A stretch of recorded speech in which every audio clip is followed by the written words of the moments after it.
Hey, salut à tous, ici c'est moi, et aujourd'hui on va parler des robots.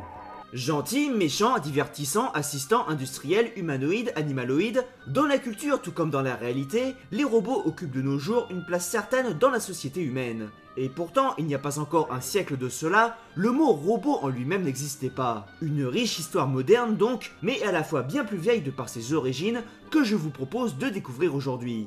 Mais quelle intro! Le terme robot en lui-même fait sa première apparition il y a 98 ans, en 1920, ce dans une pièce de théâtre écrite par l'auteur tchèque Karel Čapek, RUR, en français, Les robots universels de Rossum. La dite pièce de science-fiction racontait en fait que dans les années 30, on avait réussi à créer des êtres artificiels. Une découverte révolutionnaire, car ceux-ci pouvaient alors servir en tant que travailleurs. Des êtres travailleurs alors créés par série dans des usines et appelés robots. Un mot inventé pour l'occasion, dérivé de robota en tchèque, qui signifie travail ou encore corvée, et dont l'idée nous est en fait provenue du frère de l'auteur, Joseph Čapek, car Karel pour sa part voulait en effet à la base créer un mot à partir du mot labor en latin. Autrement dit, les robots auraient peut-être pu s'appeler les labos, ce qui aurait rendu les choses très compliquées pour les laboratoires. Bref, un nouveau mot qui va très vite supplanter le terme d'automaton, faisant référence aux automates, qui étaient alors plus ou moins utilisés jusque-là. Terme d'automaton qui subsistera néanmoins dans l'univers de Fallout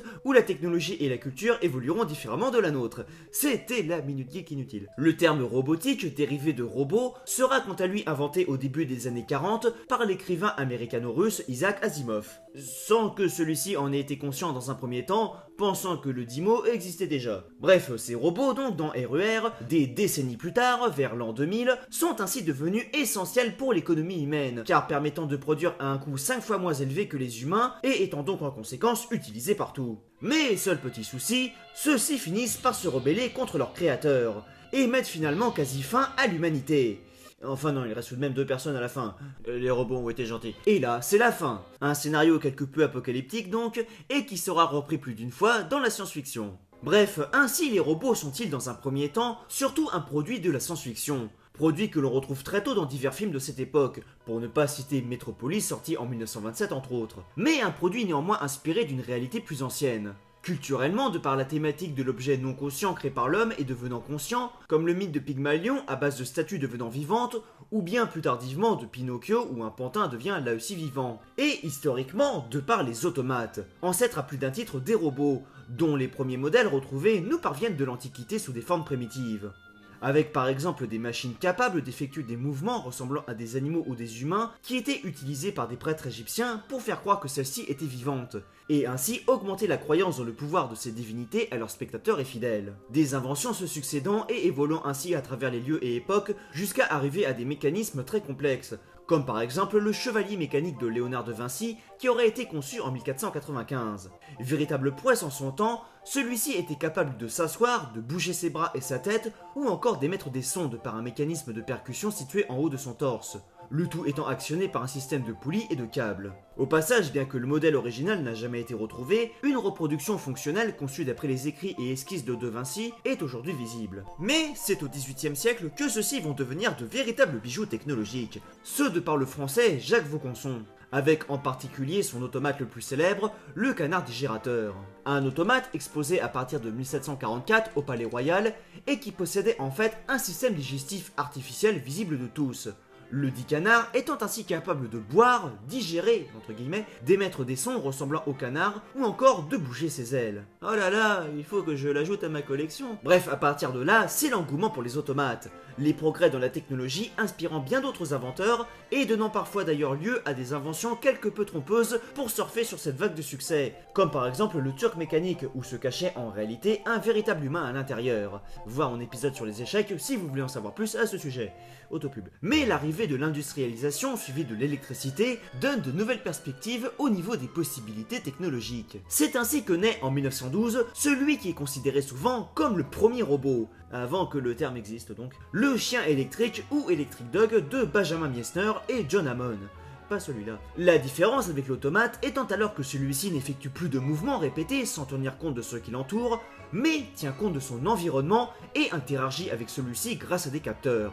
le dit chien étant ainsi capable de se diriger vers la plus grande source de lumière grâce à 2 capteurs dont il était équipé. Bref, les robots en tant que soi naissent ainsi au début du XXe siècle. Une version améliorée du concept verra au passage le jour en 1928, Philly-Dog, une invention française, mesdames et messieurs, où l'animal, entre guillemets, pouvait être guidé à l'aide d'une simple lampe de poche ou avancer en ligne droite grâce à ses yeux auto-éclairés, et une fois arrivé à destination émettait un aboiement. Bref, les années passent, et en 1939, une nouvelle avancée majeure est effectuée, cette fois-ci de par l'arrivée d'Electro, un robot humanoïde créé par l'ingénieur américain Joseph Barnett.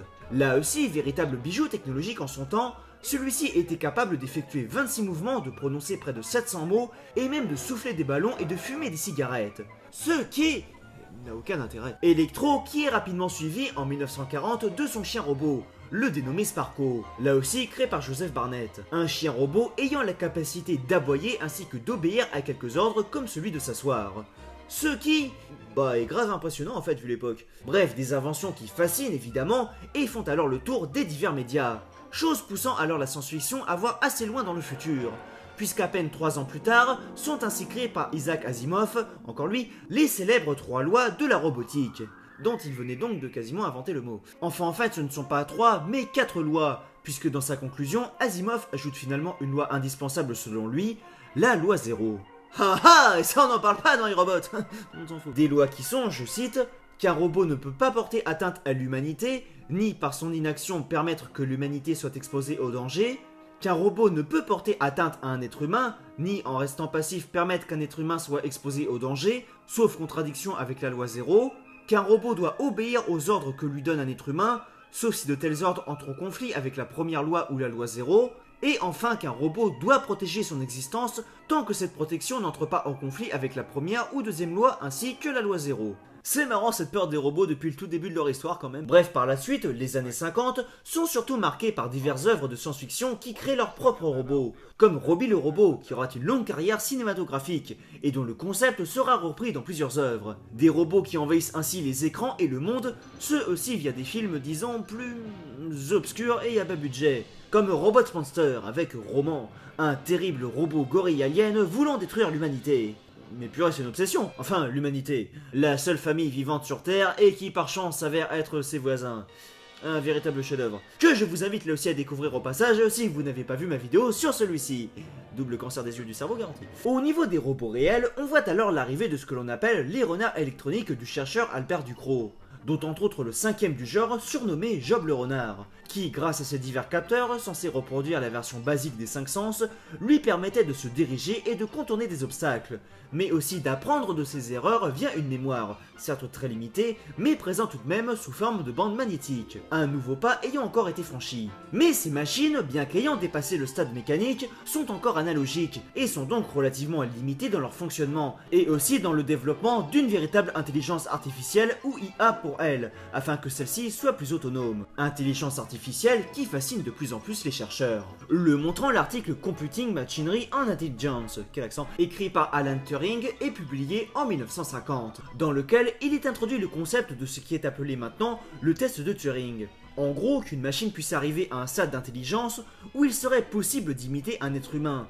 à tel point qu'un humain ne sache pas au cours d'une conversation s'il a affaire à un autre humain ou à une machine. Un test que les chercheurs vont essayer de passer avec succès durant des décennies. L'arrivée du premier circuit intégré en 1958 va cependant permettre ces dites avancées et aider grandement le développement de la robotique et de l'IA. En parallèle avec tout ça, arrive en 1961 une nouvelle autre grande avancée, bien que relativement discrète lors de sa sortie, l'arrivée du premier robot industriel de l'histoire, Unimate, un robot qui est intégré aux lignes d'assemblage de General Motors. Une référence une fois de plus reprise dans Fallout, je sais, faut que je me calme, et qui rappelle aussi indirectement l'histoire de Chapek quand on y pense. Une production robotique dont le modèle va peu à peu être repris et utilisé dans diverses chaînes de production. Par la suite, les années 70, via les progrès réalisés grâce au circuit intégré, voient quant à elles, outre l'industrie, des robots qui commencent à remplacer l'homme pour certaines tâches et même à en effectuer certaines physiquement impossibles pour eux à leur place. Ce entre autres pour la conquête de l'espace, avec par exemple l'Unocode 1 et 2.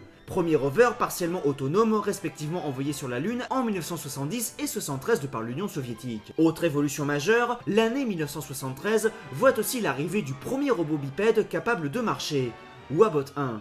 Ancêtre des robots humanoïdes modernes, celui-ci était aussi capable de voir, de communiquer et même de saisir des objets.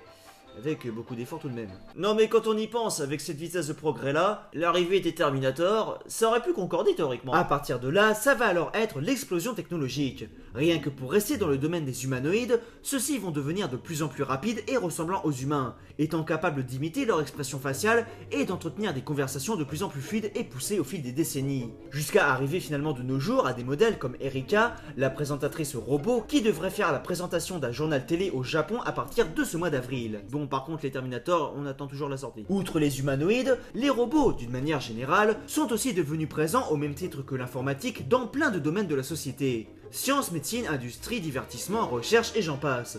Ceux-ci ayant remplacé les hommes dans plus d'un métier. Avec pour le futur des recherches qui se dirigent en particulier à présent vers un nouveau domaine, la micro et nanorobotique. Ce par exemple pour agir sur les cellules, véhiculer des traitements médicaux de manière très précise ou encore assister des chirurgiens au cours d'opérations. De son côté, l'IA a évolué à tel point que le test de Turing a finalement été passé avec succès pour la première fois en 2014. Une IA ayant réussi à se faire passer pour un enfant de 13 ans, donnant pour perspective future des robots capables d'interagir avec des humains de manière naturelle pour eux. La réalité ayant rattrapé la science-fiction.